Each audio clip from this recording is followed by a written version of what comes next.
Binigyan nga ng second chance itong si Tata.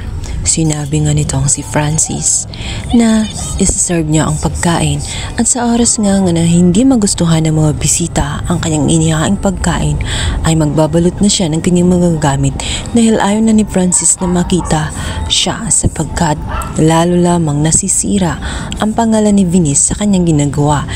Dahil hindi niya kayang panindigan ang pagiging Venice. Kaya naman, abot-abot ang kabangan nitong si Tata. Hindi na alam kung anong maging reaksyon ng mga tao doon, maging itong si Gobernador. Kaya naman, tanging dasal na lamang ang kanya nasambit na sana nga ay magustuhan ng pagkain. Nakarinig pa siya ng panlalait ng inanga ni Venice tungkol sa kanyang nilutong batchoy. Napaka-cheap umano ng kanyang ginawang batchoy at talagang dinala pa niya ang pagluluto ng batchoy na ginagawa nila sa palengke. Tingin ba daw ni Tata ay magugustuhan ito ng mga taong sosyal na nasa labas? Subalit magugulat ang lahat.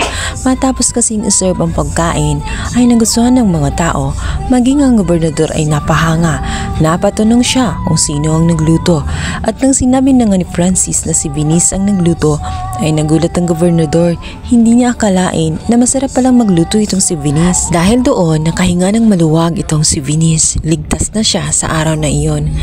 May konting aberya man lang, ngunit sa awa ng Diyos ay nalagpasan din niya ang pagsubok sa naturang event na iyon. Samantala, tuwang-tuwa naman si Ivana kung saan napahiya niya itong si Venice. Ang hindi niya alam ay may mas maganda pang nangyayari bukod doon. Dahil sa pagluluto nga ni Venice ay magva-viral siya at dahil nga sa artista siya ay pagkaguluhan agad siya sa kabilang banda. Habang sa loob nga ng kwarto ay nagdadasal itong si Venice at nagpapasalamat siya dahil nalagpasan niya ang naturang pagsubok at matutuloy pa rin niya ang kanyang pagpapanggap dahil nga sa kailangan niya ng pera para sa kanyang ina na nangangailangan ng gamot para sa kidney. Kailangan niyang panindigan ang pagiging Venice at pagpapanggap nang sa gayon makakuha siya ng pera. At dahil nga sa sobrang pagod nung araw na iyon ay nakatulog siya agad.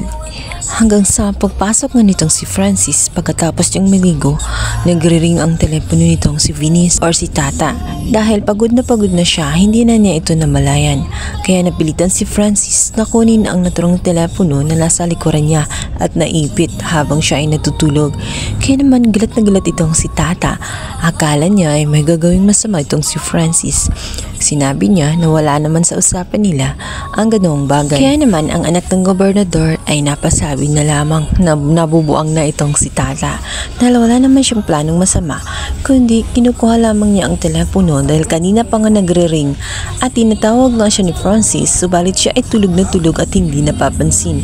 At dahil sa sobrang ingay ng telepono wala siya ibang magawa kundi kunin na lamang ito. Nagsigawan na nga ang dalawa sa gitna ng kanilang pagtatalo at dito na nga sinabi nitong si Francis na wala siyang dapat ipag-alala dahil alam nilang dalawa na napapanggap lamang sila.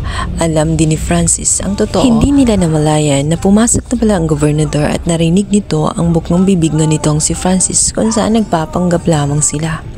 Kaya naman napatanong ang gobernador kung ano ang nagpapanggap, sino ang nagpapanggap at bakit kailangan magpanggap.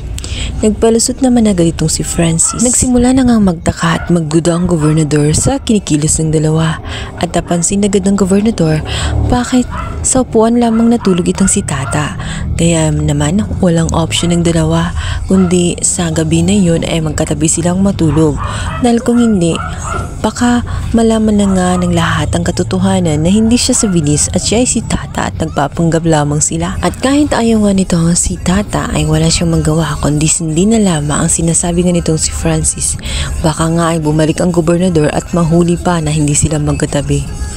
Naiilang man itong si Tata, wala siyang magawa kundi gawin na lamang ang nararapat. At natapos din ang gabi na yun, kailangan na naman niyang mapanggap sa sumunod na araw dahil nga mayroong photoshoot ang magpamilya kasama ang ina at ang mga nitong si Francis. Ngunit sa pagkakataong yun ay nadisgrasya naman ang kapatid nitong si Tata. Kaya sa gitna ng shooting ay bigla siyang mawawala dahil pupuntahan niya ang kanyang alalang-alala si Tata sa nangyayari sa kanyang kapatid. Nakalimutan niya sa mga sandaling iyon na binabayaran siya at bayad ang kanyang araw, kaya gagawin niya kung ano man inuutos sa kanya ng mga amo. Kaya naman itong si Tata ay haharapin ngayon ang galit ng anak ng gobernador dahil nainis ang ama ng Francis sa ginawa ng pag-walkout nitong si Tata.